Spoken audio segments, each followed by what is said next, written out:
చిన్నోడా, నువ్వు వదినతో అలా మాట్లాడడం అస్సలు పద్ధతిగా లేదు, అది అస్సలు మంచిగా లేదు అని చెప్పేసి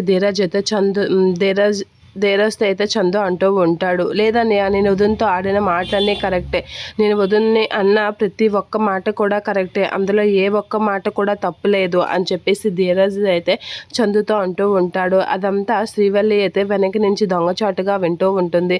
ఇక వీళ్ళిద్దరి మధ్య వైరం ఖచ్చితంగా వస్తుంది అనేది అనుకుంటూ ఉంటుంది. ఇక ధీరజ్ అయితే నేను అనేదే కరెక్ట్ అన్నయ్య అని అంటూ ఉంటాడు. ప్రేమ అయితే ఎందుకు ఈ విషయం గురించి ఎక్కువగా రాదంతం చేస్తున్నాడు ధీరజ్ అనేది అనుకుంటూ ఉంటుంది.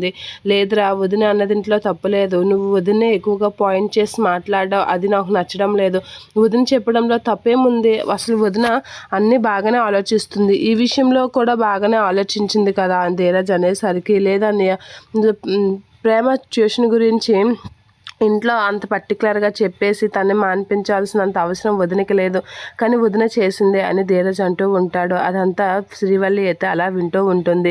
ఇక వీళ్ళిద్దరూ అయితే మాట పెంచుకునేసరికి తిరుపతి అక్కడికి వచ్చి, ఏంట్రా మీ ఇద్దరు భార్యల కోసం అలా కొట్టుకోవడం అసలు ఏం పద్ధతిగా లేదు, ఈ గొడవ ఇదే మొదటిసారి, ఇదే చివరిసారి అవ్వాలి, పెద్దోడా చిన్నోడా మీరు ఆపుతారా అని చెప్పేసి ధీరజ్ని చందుని అయితే తిరుపతి కంట్రోల్ చేస్తూ ఉంటాడు.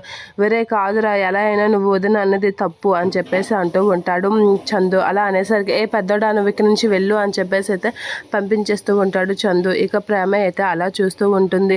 నేనేమన్నా మామ, నేను అనేది కరెక్టే కదా అని చెప్పేసి చందు అయితే తిరుపతితో అనేసరికి, ఏదైనా నువ్వు వదిన్ని అలా ఆ మాట అనడం తప్పురా, నువ్వు నిజంగా అన్ని మాటలన్నీ తప్పే అని చెప్పేసి చందు అయితే అంటూ ఉంటాడు.